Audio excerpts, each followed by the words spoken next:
Logo. Hello! As you can see, Flashbach now has an intro. Alright, so how did I make that intro? So first, I went and got a copy of my logo with alpha channels included.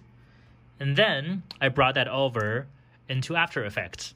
And then in After Effects, I put a mask around the circular section of the logo, added a few keyframes to it so that it moves, like so.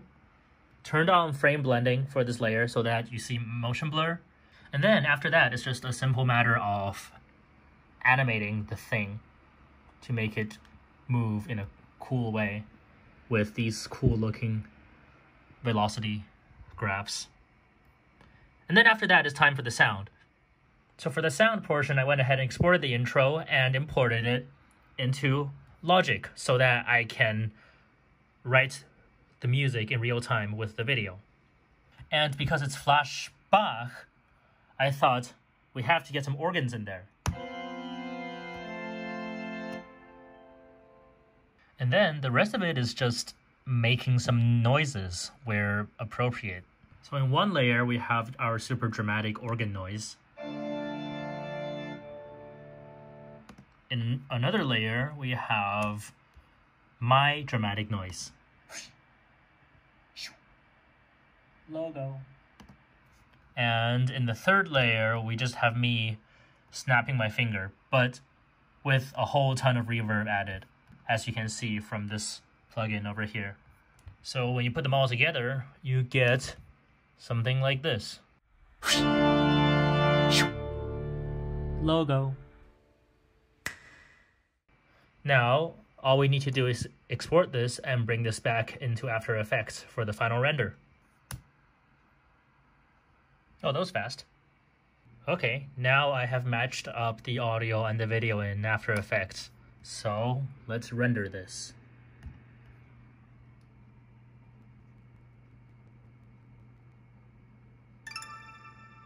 And it's done. So yeah, that was an hour well spent.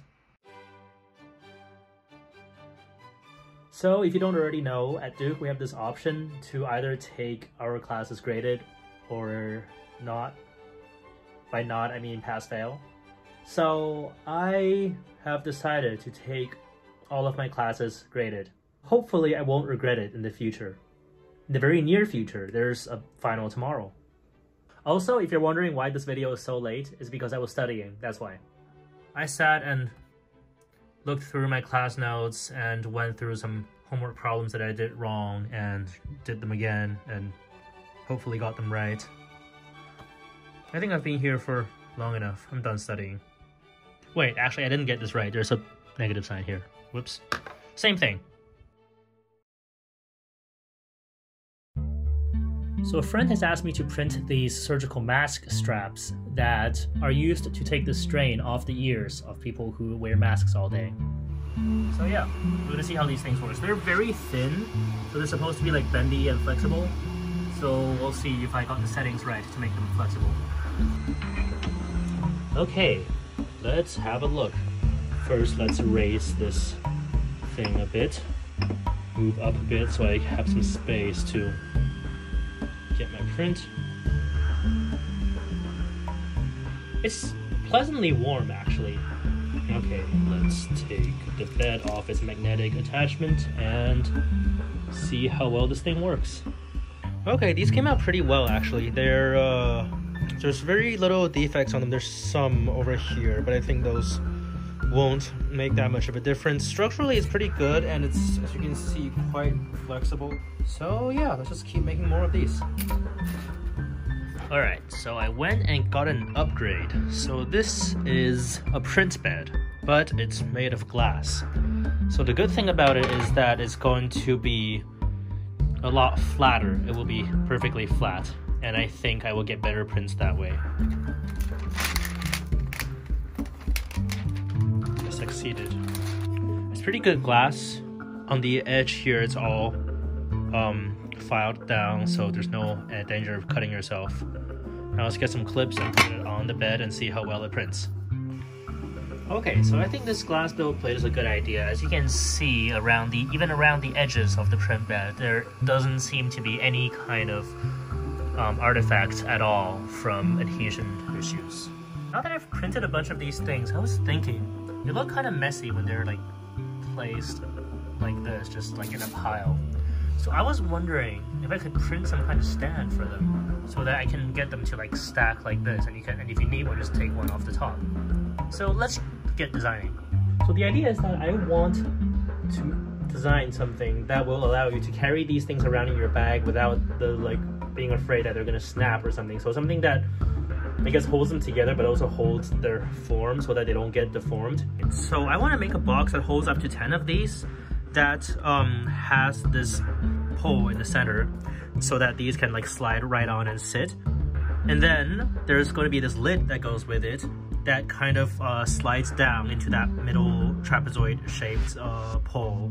And that lid is going to kind of like close pretty tightly around the box. Now let's CAD it and see if it works. Okay, so here's my idea.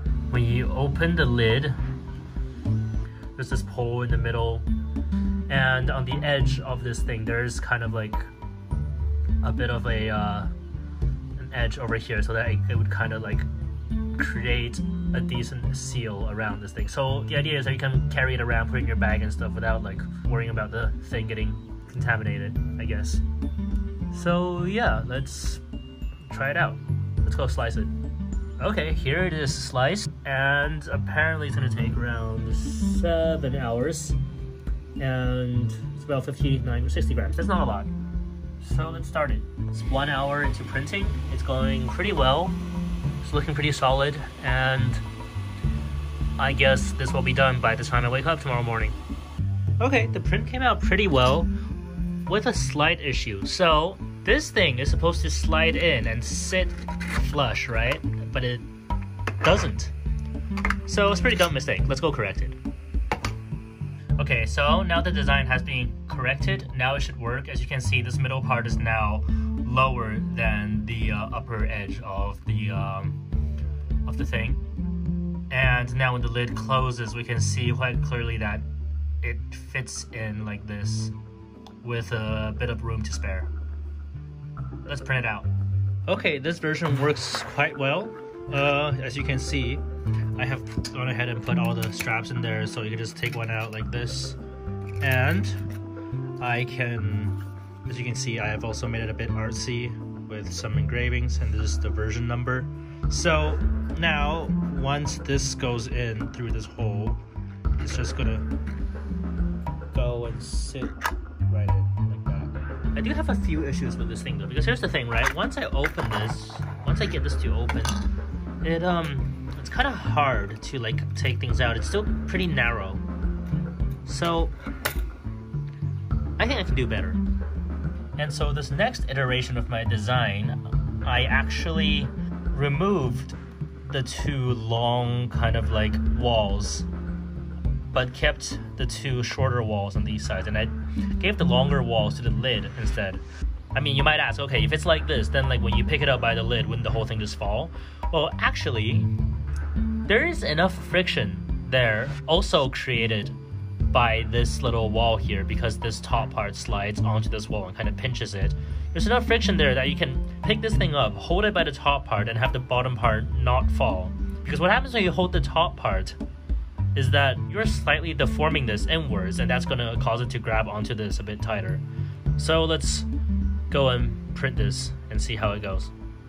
Okay, I believe I have made something that's actually satisfactory. As you can see, it's open. When it's open, you can just take these things off the top. It holds about 10. You can put 11 in there, like 12 or something. And then this top part, just, I can't do this well because I'm holding the camera. Like this. So now this is closed. You can pick it up by here, nothing will happen because, you know, this side is pinching it. So, and then you open it like this. Let's go ahead and print more of these. Oh, it's already printing. The 3D file for that container can be found on Thingiverse. I posted it there so that people can download it and print it themselves. If you're a healthcare worker, or if you know a healthcare worker who is using these mask straps, try it out and let me know what you think. Okay, just finished my last final. Now time to edit my vlog.